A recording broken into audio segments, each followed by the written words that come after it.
Amen. Acclamons le Seigneur.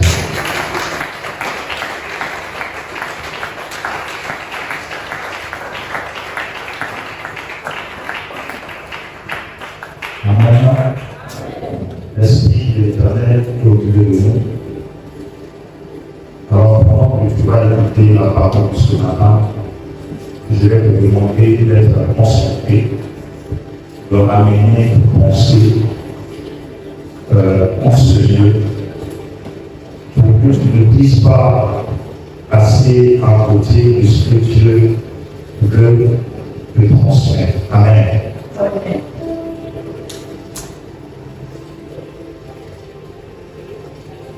Nous allons introduire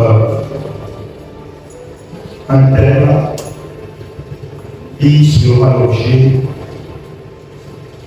d'un programme que nous allons avoir ici durant la dernière semaine de ce mois de janvier.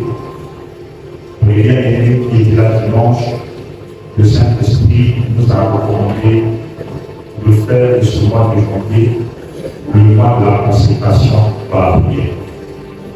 Alors, nous voulons oublier ce mois de janvier en étant dans la présence de notre Dieu. Donc, j'aimerais déjà ici annoncer à l'Église que nous allons tenir un programme de jeûne et de prière durant la dernière semaine de ce mois, c'est-à-dire la semaine prochaine, du 26 au 1er février. Nous serons dans un programme de 7 jours de consécration dans le jeûne et la prière. Est-ce que quelqu'un peut acclamer le Seigneur?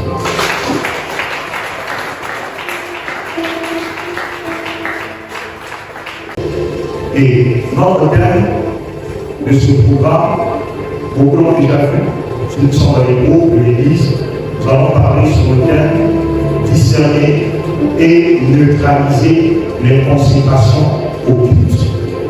Discerner et neutraliser les consécrations occultes. Et j'aimerais que tu écrives ce thème pour qu'il prenne les notes du dimanche, parce que je vais introduire quelque chose par rapport à ce thème aujourd'hui. Et durant notre programme de jeûne et prière, nous aurons le temps de partager dessus, de décortiquer en profondeur ce thème et d'avoir un temps précieux de prière. Alors ce matin, je viens de dire, je vais introduire le thème que nous allons aborder pendant les 7 jours de jeûne, discerner et neutraliser les consécrations occultes. Est-ce que quelqu'un peut répéter cela avec moi? Discerner. La manière de le dire, faire la tête haute pour répéter encore. Discerner. Et neutraliser les consécrations occultes. Répète encore. Discerner. Et neutraliser les consécrations occultes. Alors ce matin, je te donne un verset que nous allons toucher. Acte 16, 16 à 19.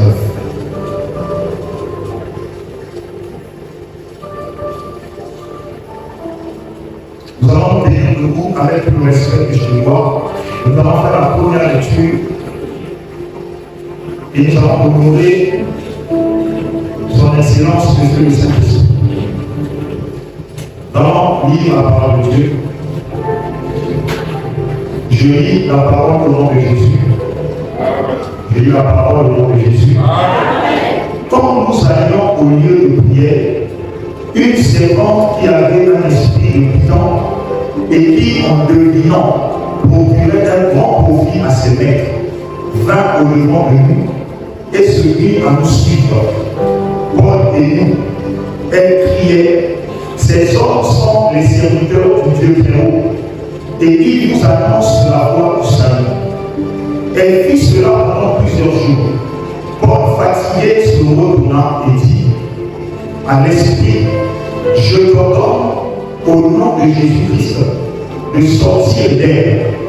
et il sortit à l'honneur.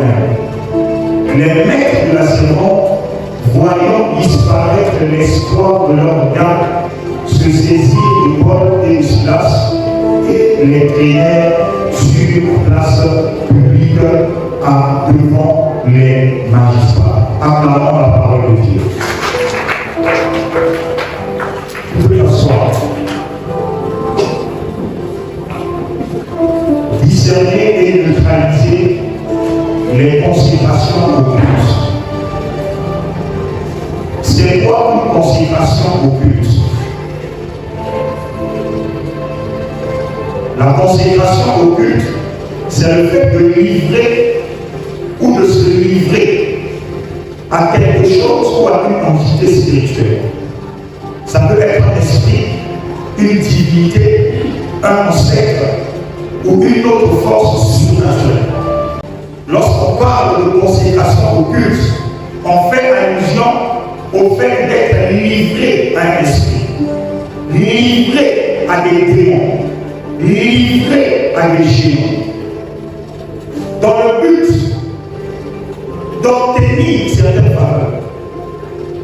La consécration occulte, c'est le fait de se livrer soi-même dans des sectes, dans des loges, de se donner volontairement ou involontairement à des esprits qui vont avoir un contrôle sur la vie d'une personne.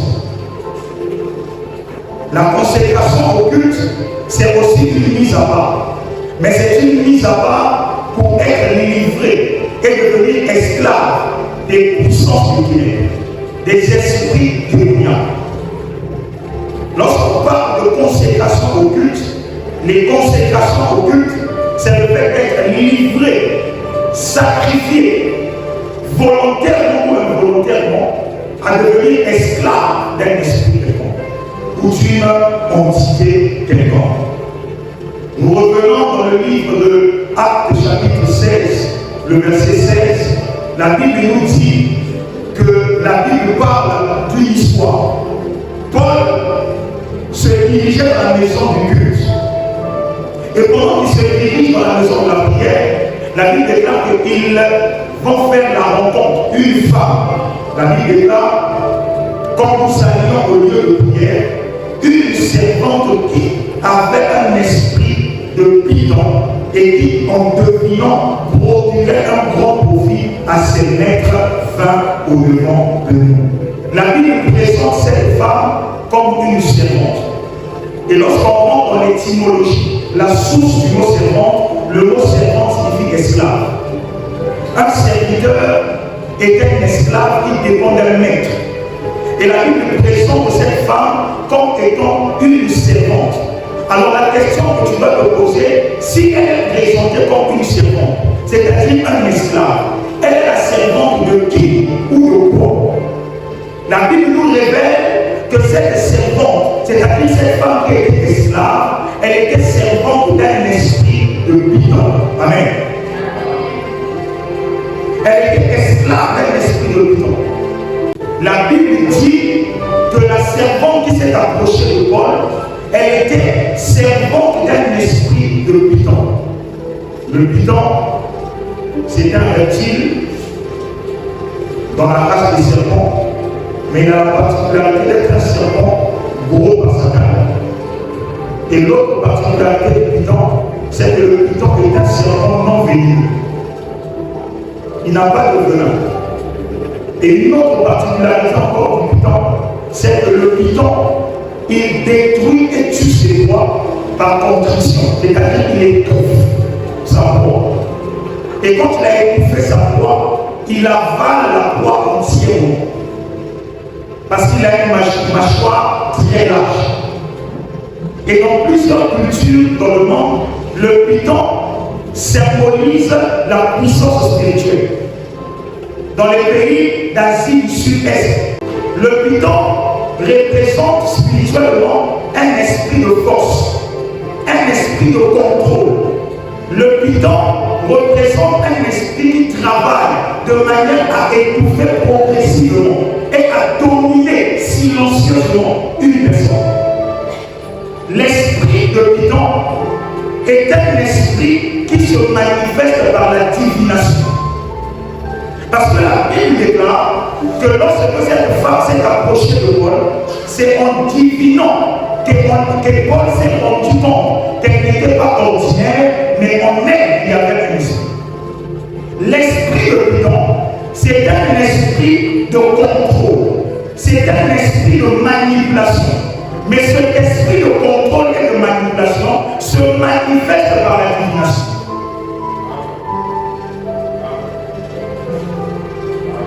Et la divination, c'est quoi? La divination, c'est le fait de chercher à connaître par des moyens surnaturels les vérités par rapport à un présent ou par rapport à la vie. La divination, dans la pratique, c'est chercher une connaissance surnaturelle par des moyens occultes.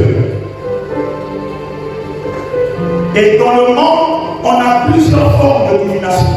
On a l'astrologie, ou encore ce qu'on appelle la lecture des astres. C'est une forme de divination. Il y a des gens qui peuvent lire l'avenir d'un homme au moyen de l'astrologie. Il y a aussi ce qu'on appelle la cartomancie, la lecture des tarots et des cartes. Il y a des gens, à travers certaines cartes, ils peuvent lire l'avenir de quelqu'un, ils peuvent révéler des vérités sur la vie de quelqu'un en lisant des cartes ou des tarots. Et il y a encore une autre manière pour la divination de se manifester, on appelle cela la chiromancie.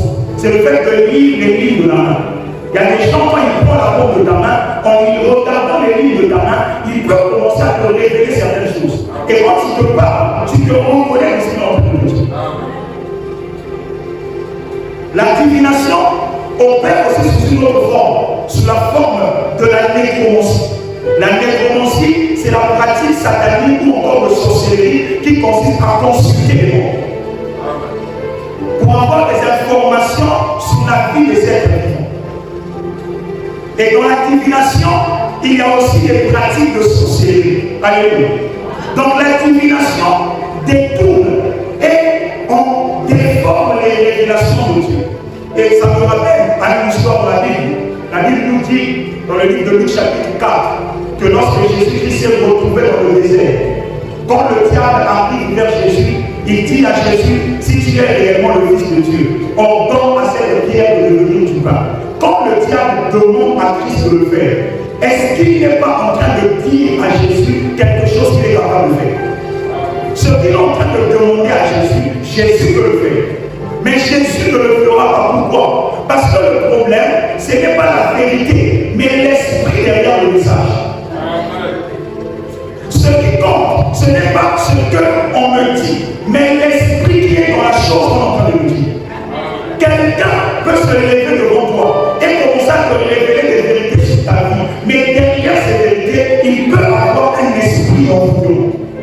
Il peut avoir un esprit de contrôle et de manipulation. Quand l'esprit de Python agit dans la vie de quelqu'un, elle agit par une puissance de contrôle et de manipulation. Les personnes qui ont en eux l'esprit de Python, ils ont la capacité de contrôler les gens, de manipuler les gens.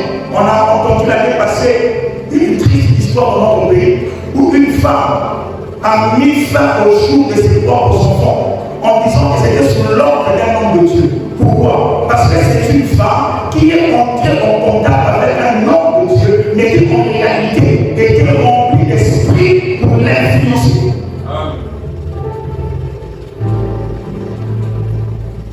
L'esprit de l'homme produit auprès de ceux qui écoutent une dépendance spirituelle. Le calme, le contrôle, la manipulation, une forme de séduction. Écoutez, la Bible dit une chose, que cette femme, elle était elle-même sous l'emprise totale de cet esprit de Python. Et l'esprit de Python l'utilisait pour que par elle, les personnes qui l'écoutent puissent eux aussi être sous l'emprise du même esprit. C'est-à-dire qu'au travers de son discours, ce n'était pas elle qui parlait, mais c'est l'esprit de Python en elle qui parlait. Et tant que l'esprit parlait, les personnes qui écoutaient étaient comme hypnotisées. Ils étaient dans la séduction. C'est ainsi que vous allez voir, il y a des gens qui vont dans les églises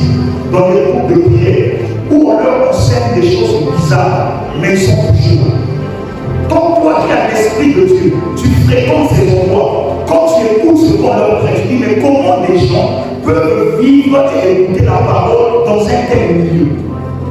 C'est pourquoi, parce qu'ils sont sous contrôle d'un esprit qui les a maintenus dans la captivité.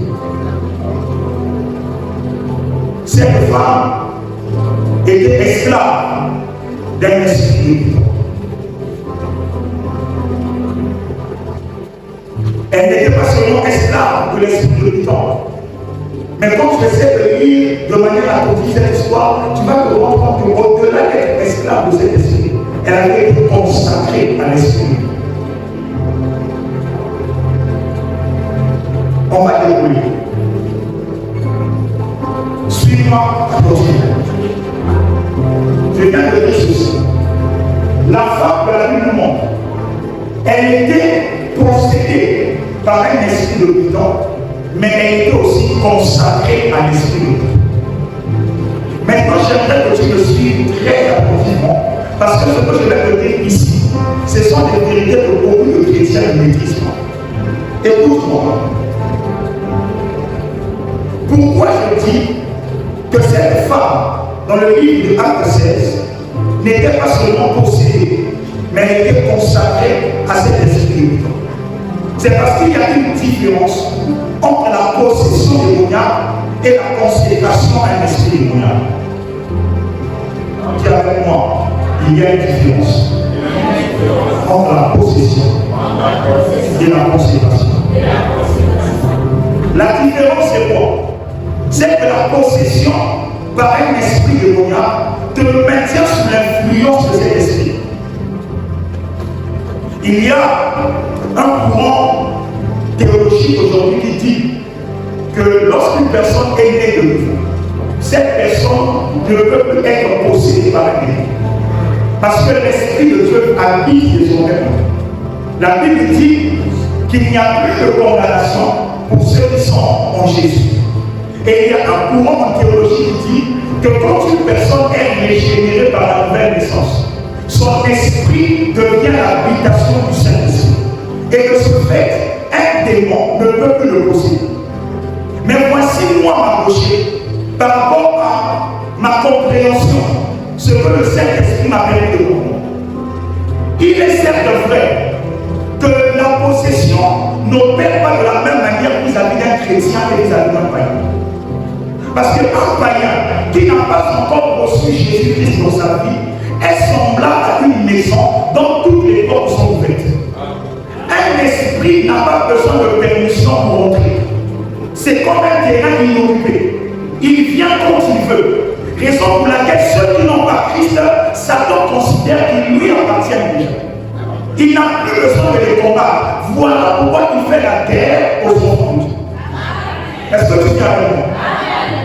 Donc, un esprit, lorsqu'il veut posséder un païen, il n'opère pas de la même manière pour posséder un chrétien. Maintenant, comment l'esprit opère pour posséder un chrétien? La Bible dit, bien que nous avons reçu l'esprit de Dieu en nous, mais la parole de Dieu nous révèle dans les Épîtres que le Saint-Esprit est une personne qui peut être attristée. Paul dit, n'attristez pas le Saint-Esprit. Et Paul ajoute encore dans les Épîtres une parole très profonde. Il dit, n'éteignez pas l'esprit. Ça veut dire que c'est possible d'être né de nouveau, régénéré, avec le Saint-Esprit en toi, mais à cause de ta vie de péché, à cause de tes mauvais choix, tu attristes le Saint-Esprit et tu écartes l'Esprit de Dieu. Il est toujours là, mais il ne peut plus travailler pour te donner de la force, parce que tes choix l'affaiblissent.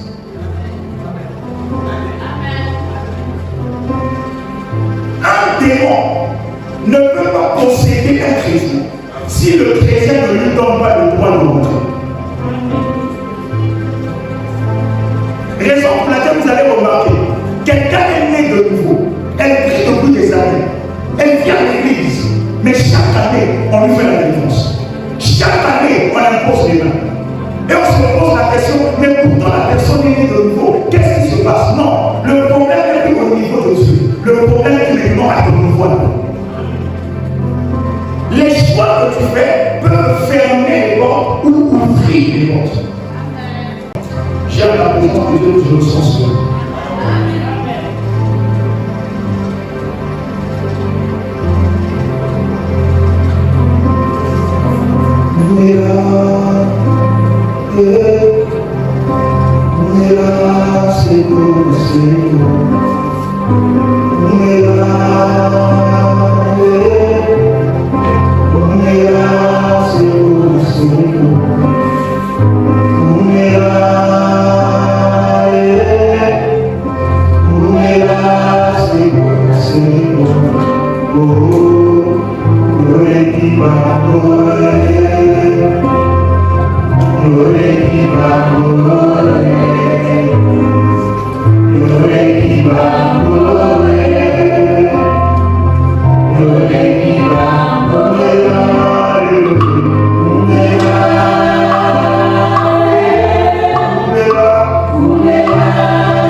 de son frère et qui ont donné accès à certains esprits de la famille pour viser encore le droit de bloquer et de limiter.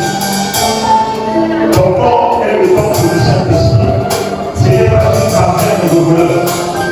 Quel que soit encore lequel il fait, la puissance de Dieu maintenant est à eux. Si tu pries de tout ton cœur, la main de Dieu est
que Dieu est en train de donner ce message, si tu l'entends avec une certaine foi, la puissance de Dieu pour guérir.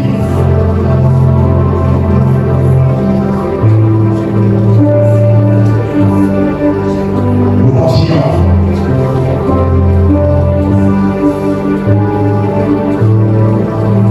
Le Seigneur nous a révélé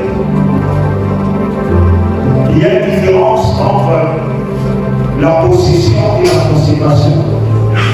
Et cette femme qui était esclave de l'esprit de tout temps n'était pas possédée, mais elle avait été consacrée. Pourquoi l'Esprit de Dieu m'a révélé qu'elle était consacrée? Parce que la consécration, c'est le fait d'offrir une chose, de donner quelque chose ou de se donner soi-même. Et la Bible nous révèle dans cette histoire, du bas du verset 19, que cette femme avait des maîtres. Autrement dit, l'esprit de Python dans son corps n'est pas arrivé là par l'instant. Ce sont les maîtres qui l'ont lié à cet esprit de Python pour qu'au travers de cette alliance avec ces esprits, qu'elle puisse les apporter des bénéfices divins. Maintenant, si la possession dans la vie d'un chrétien se manifeste parce que le chrétien donne à l'esprit le droit d'accès, alors la consécration se fait où? La consécration a un double effet. La consécration, non seulement elle te met sous l'influence d'un esprit, mais elle te lie à un esprit. Lorsqu'une personne est consacrée dans le monde des ténèbres, ou lorsqu'une chose est consacrée dans le monde spirituel, cette chose n'est pas seulement sous l'influence d'un esprit, mais elle est liée à l'esprit. La personne devient un avec l'esprit auquel elle a été consacrée. Et la consécration produit automatiquement la résistance vis-à-vis de l'esprit auquel tu as été lié. Raison pour laquelle la parole de Dieu nous révèle que dans le monde des esprits, il y a esprit et esprit. Dans le livre de Matthieu 17, vous pouvez prendre à partir du verset 18 jusqu'au verset 21. L'homme qui avait son enfant épileptique, possédé par un démon qui se jetait parfois dans le feu. Lorsque Jésus-Christ arrive et parle à l'esprit, l'esprit sort du corps de ce jeune homme. Les disciples disent à Jésus, mais nous avons prié pour ce enfant, l'esprit ne nous a pas oublié. Pourquoi? Jésus va leur révéler que cette sorte de démon ne sort que par le jeûne et par la prière. Ça veut dire, lorsqu'une personne est consacrée à un esprit, sa vie devient liée à cet esprit. Et la seule manière de délivrer quelqu'un de la consécration d'un esprit impur, c'est de le soumettre à un homme de Dieu qui est lui-même consacré, où il faut que la personne elle-même, qui est devenue possédée et liée à l'esprit, développe une consécration totale à Dieu pour repousser et briser le lien à la terre de l'héritage.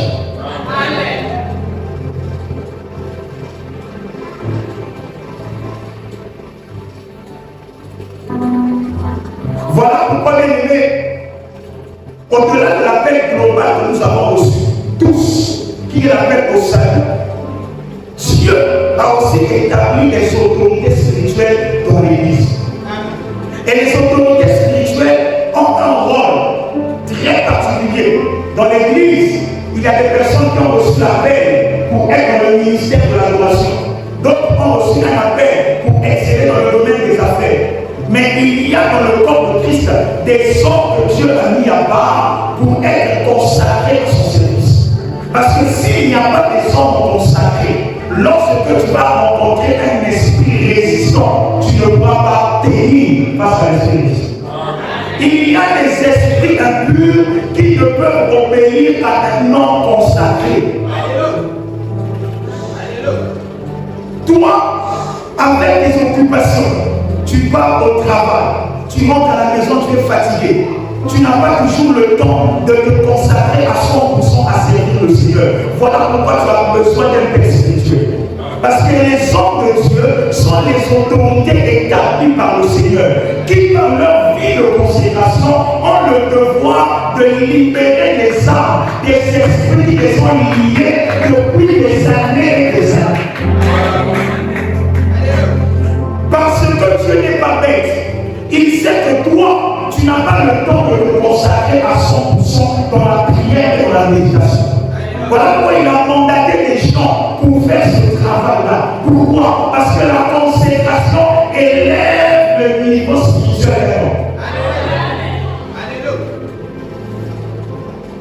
Tu es avec moi, cher Jésus. J'aimerais te faire comprendre une chose. Ne sois jamais complexé par les titres. Les démons ne craignent pas les titres. Les démons n'obéissent pas à un homme parce qu'il est pasteur, parce qu'il est ancien, parce qu'il est apôtre. Les démons ne connaissent pas les titres. Les démons tremblent devant l'esprit, pas devant le titre.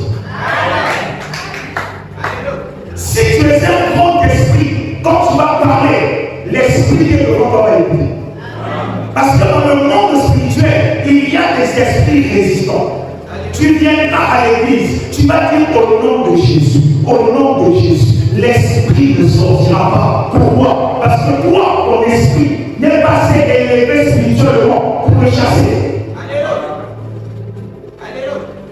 Il faut la consécration dans la prière et dans le jeûne. Voilà pourquoi lorsqu'on te dit viens prier, toi tu vois la prière blabla. Non, la prière a condition d'élever ton nom spirituel. Quelqu'un peut être âgé physiquement, mais spirituellement bébé. Quelqu'un peut être petit en âge, mais grand en esprit. Saül était un roi, grand par les hommes, mais devant Goliath, il a tremblé. Mais le petit David, qui n'était même pas roi, lorsqu'il se lève devant Goliath, il entend Goliath parler. Et lorsqu'il dit, moi aussi je vais parler. Pourquoi? Il était petit en âge, mais grand en esprit. Alléluia. J'aimerais moi, c'est une question de consécration.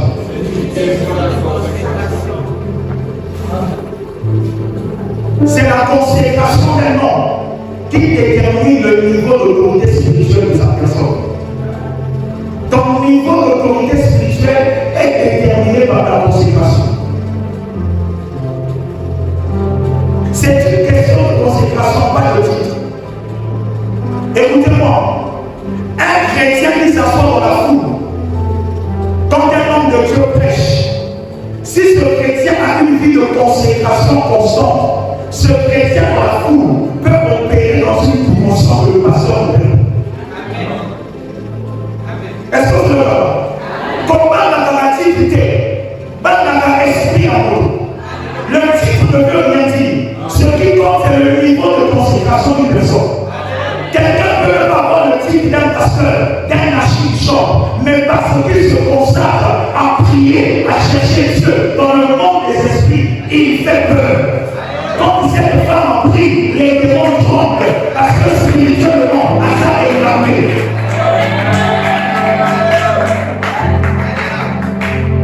Ce n'est pas une question de titre, parce que je suis devenu pasteur. Du but mon nom, j'ai reçu l'autorité. Non.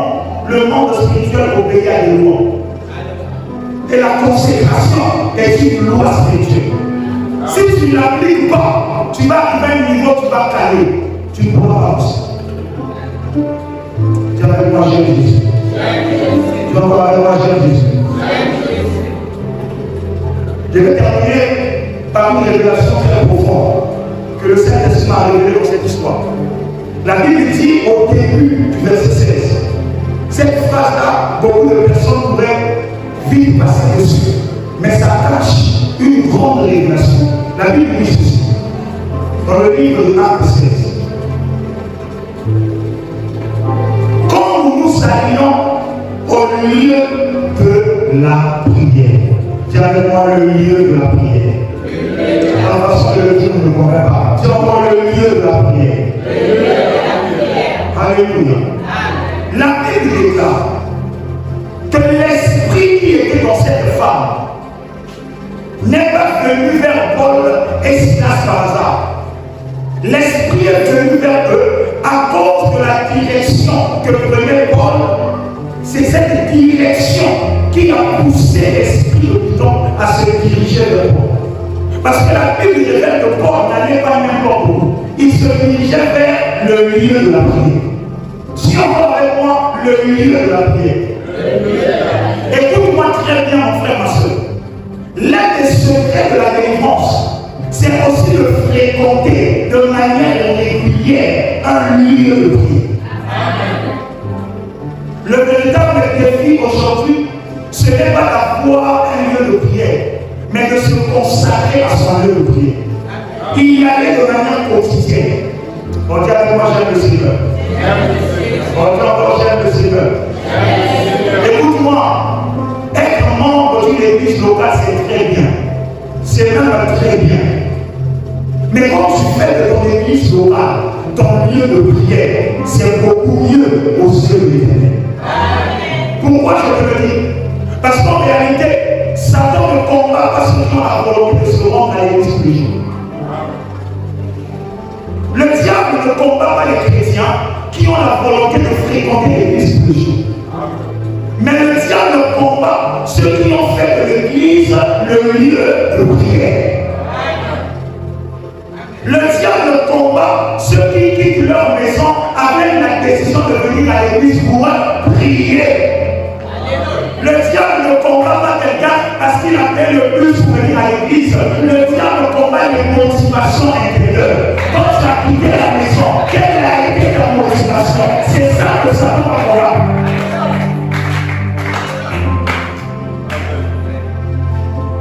Beaucoup de personnes viennent à l'église, mais pas pour faire de leur église le lieu de prière. L'église est d'abord un lieu de prière. L'église n'est pas un lieu de réunion, de rencontre entre amis. C'est un lieu de prière. L'église n'est pas un lieu pour évacuer nos frustrations. C'est d'abord un lieu de prière. L'église n'est pas un lieu d'exhibition. C'est d'abord un lieu de prière. L'église n'est pas l'endroit où tu viens écouter des belles prédications. C'est d'abord un lieu de prière. L'église, ce n'est pas l'endroit où tu viens pour tuer le temps quand tu n'as rien à faire. C'est un lieu de prière.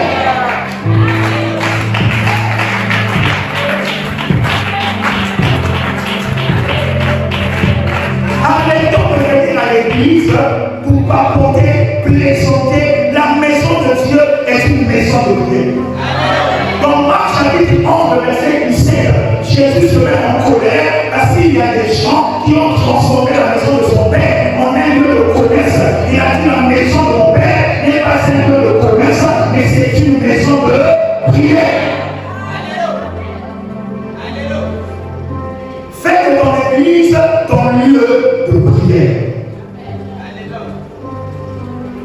Parce que Paul se dirigeait au lieu de la prière, l'Esprit est venu avec l'objectif de le désorienter.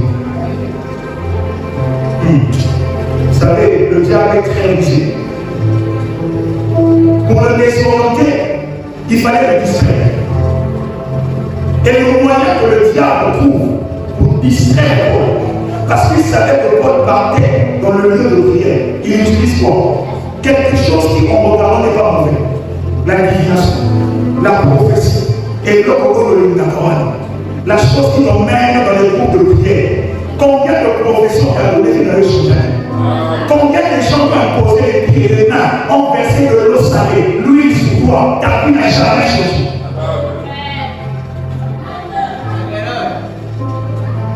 Donne-moi la main, je te parle. J'aimerais te révéler une chose. La séduction est la plus dangereuse des oppositions que le diable utilise contre les fils de Dieu pour les empêcher d'aller au lieu de la prière. La séduction. Le diable travaille pour combattre la constance des enfants de Dieu dans la prière. Lorsque tu aspires à une vie de consécration dans la prière, Satan va te distraire, pas avec des mauvaises mauvaises choses, mais avec des bonnes choses. Des choses que tu ne soupçonnes même pas comme étant de mauvaises choses. C'est par là qu'il viendra te détourner de ta volonté à te consacrer à Dieu. Parce que le diable est réussi. Vous vous rendez compte? Moi, si j'étais à la place de Paul, j'allais m'arrêter. Imagine si on fait à l'église, une inconnue arrête et commence à flatter ton égo. À dire que cet homme est un vrai homme de Dieu. À part la main, à ça, à foutre. Si c'était les serviteurs d'aujourd'hui, mais les disent, oh ma soeur, reçois la grâce, que Dieu te bénisse, parle encore, professe à ma soeur. Parce que les choses que la femme disait n'étaient pas fausses, c'était des vérités, mais la source n'était pas bonne. Faites très attention. Quand tu décides de faire de ton église ton lieu de prière, le diable va te désorienter en emmenant vers toi des bonnes choses, mais qui ne sont pas bonnes pour toi en ce moment.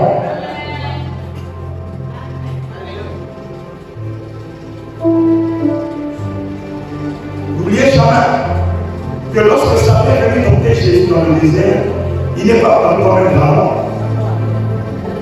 Il a apparu dans sa plus belle forme. Et puis encore, l'arme qu'il a utilisée pour tenter Jésus, c'est la parole.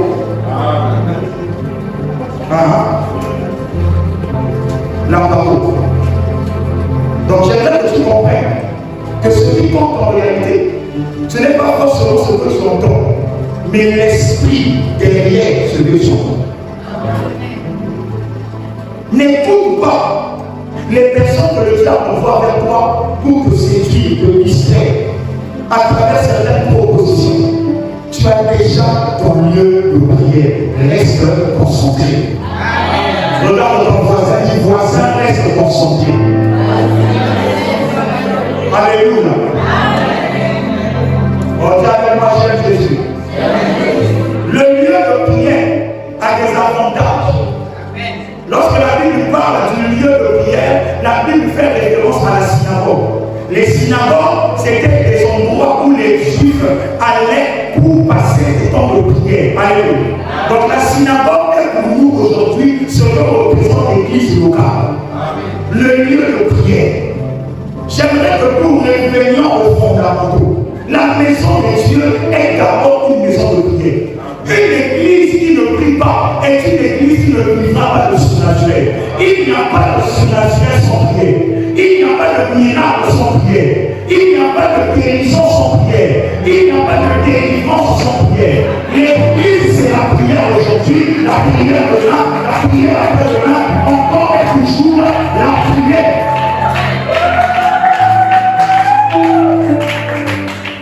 Écoute-moi, on ne va pas te proposer d'autres systèmes ici à nous saisir. On ne va jamais te proposer des massages, on ne va jamais te proposer des bains, on ne va rien te proposer. Le seul remède que moi, Mardoché Jean-Luc Maïoula, que je présente aux gens, c'est Jésus de Nazareth, le moyen de la prière. Jésus guérit, Jésus délivre, Jésus brise les chaînes, Jésus restaure, Jésus est Dieu. Si tu es habitué au lavement, va te faire laver. Et après tu reviendras. Parce que je sais que le lavement ne fera rien. Si tu es habitué aux personnes qui ont apporté des divinations, vas-y. On te dit des choses que nous on connaît déjà. Moi je n'ai jamais compris ce phénomène bizarre. Ça veut dire ça me dépasse. Tu es une jeune fille, tu es célibataire, tu n'as pas quelqu'un dans ta vie.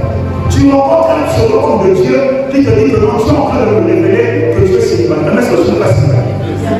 Maintenant, pourquoi on te dit ça? Tu es excité.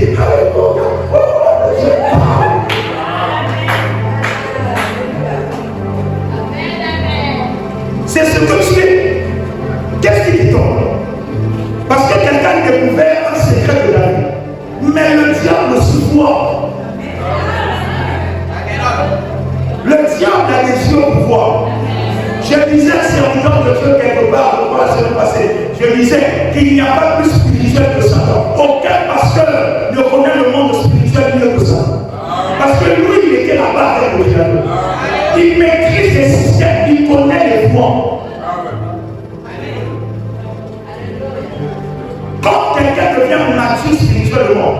tu ne seras pas surpris bêtement par les expériences spirituelles. Moi aujourd'hui, je ne peux pas arriver quelque part, quelqu'un commence à prophétiser sur moi, et je tremble, d'abord nous avons de là, et puis non, le Saint-Esprit m'avait rempli. Je vais t'écouter, tu as fini, je suis parti.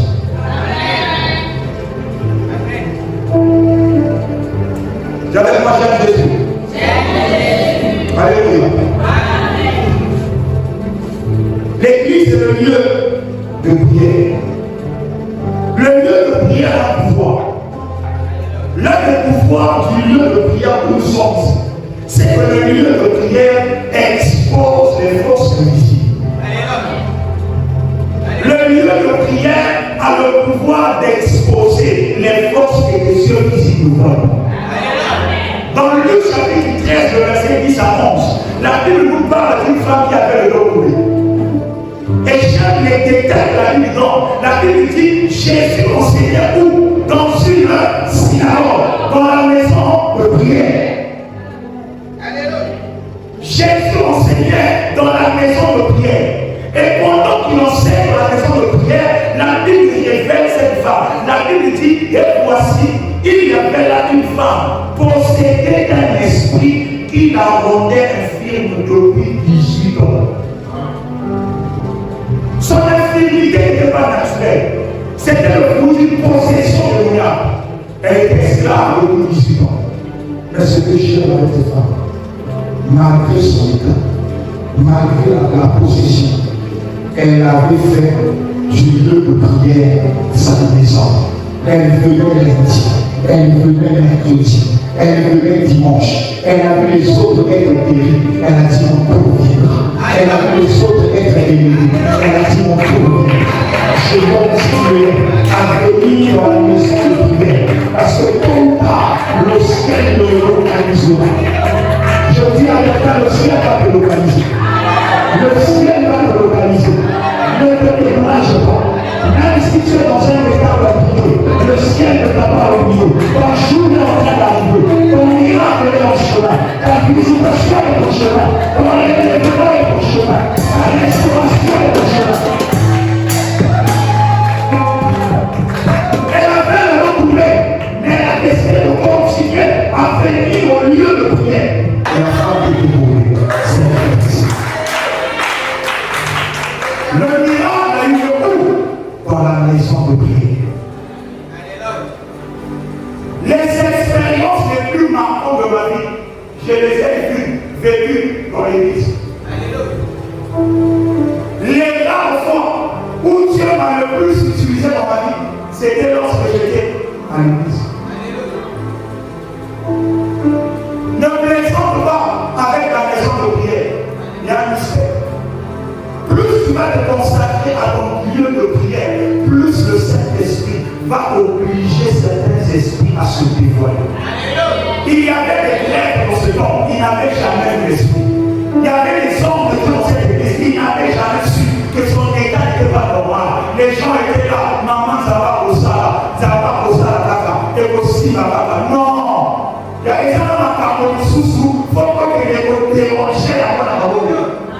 Il y a des situations dans la vie qui ne sont pas normales. Tu dois te mettre en colère et arrêter de vivre comme si tu n'avais pas de problème. Ta vie est un chaos. Fâche-toi. Fréquente la maison de prière. Quelqu'un qui change aussi. Il y a des forces invisibles que nous ne voyons pas, mais qui agissent autour de nous. Qui travaillent autour de nous. Dernière chose, le lieu de prière produit le feu. Avec le feu. Dis le plus fort, le feu. Encore le feu. Lorsque tu te consacres à ton lieu de prière, tu es en train d'allumer un feu au-dedans de toi. Le feu que tu allumes au-dedans de toi, c'est un feu que les gens trouvent bizarre. C'est un feu qui rend les personnes qui sont dans ta présence mal à l'aise. Parce que c'est un feu qui attire, mais qui dérange en même temps. Regardez moi, cher Jésus. Dans Actes chapitre 2, le verset 3, la Bible dit que lorsque l'Esprit de l'Éternel est descendu dans la chambre haute, qui est aussi le lieu de prière, la Bible révèle que pendant cette expérience, ils ont eu des langues le feu. Dis avec moi le feu. Dis encore le feu. Il faut que tu deviennes quelqu'un d'enflammé. Le feu doit t'embrasser totalement. De sorte que lorsque tu arrives quelque part, même pas besoin de prier, ta présence seulement, les gens vont être mal à l'aise. Les témoins vont être mal à l'aise. Parce que tu transportes un feu et les témoins ne supportent pas. Quand tu arrives au milieu des sorciers, ils sont mal à l'aise parce que le feu de l'esprit brûle dans le feu.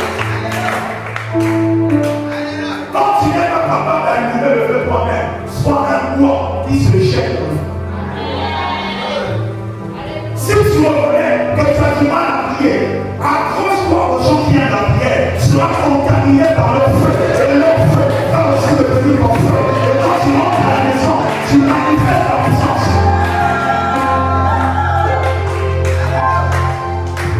Et ça, il va pas collimater. Et ça va pas constater. Il faut que tu deviennes un chrétien enflammé. Juste avant, les maris de nuit vont venir dans tes rêves, faire tout ce qu'ils veulent de ton corps. Ton corps va devenir une zone interdite pour les démons. Et la seule chose qui peut les repousser, c'est le feu en toi. Et l'un des endroits qui allume le feu dans un homme, c'est le lieu de prière. Dans le lieu de prière, le feu que tu reçois dévoile la nature péchée de certaines personnes. Il y a des gens dans ta vie que tu as toujours considérés et tu les as toujours trouvés normales. Mais en réalité, ce sont des instruments du diable pour les combattre. Tu as besoin du feu. Écoute, quand quelqu'un marche avec le feu, tu vas remarquer une chose. Il y a des gens qui vont se séparer de toi sans te donner l'explication. Tu es venu avec quelqu'un, tu vis ton nom, la personne qui parle. Tu vis ton nom, la personne ne veut plus être ton ami. Tu vis ton nom, la personne ne veut plus rien faire avec toi. Pourtant, tu n'as rien fait. Pourquoi? Le feu que tu as, le malade. Il y a des combats dans la vie que tu n'as pas besoin de mener quand tu es une personne enflammée. Il y a des ennemis que tu n'as pas besoin de combattre quand tu es enflammé. Le feu va faire le travail à la place. Dis avec moi le feu. Dis avec moi le feu. Dis encore avec moi le feu. Ma déclaration. Dieu est un Dieu puissant.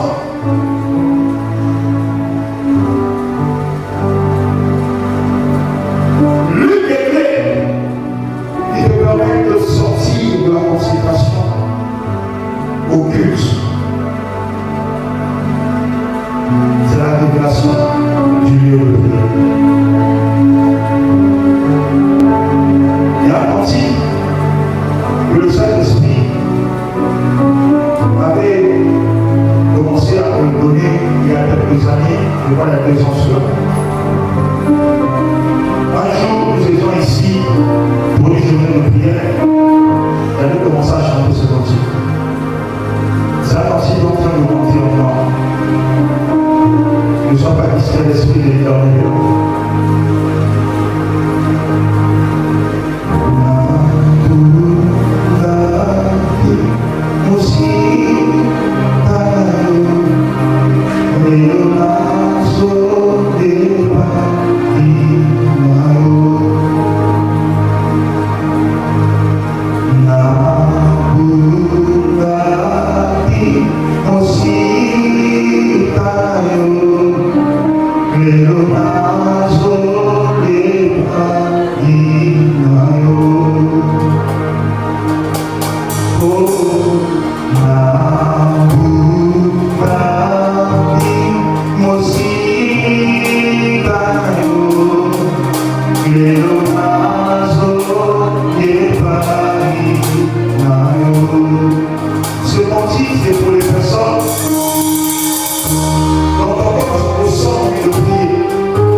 Sana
Somebody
comme ça.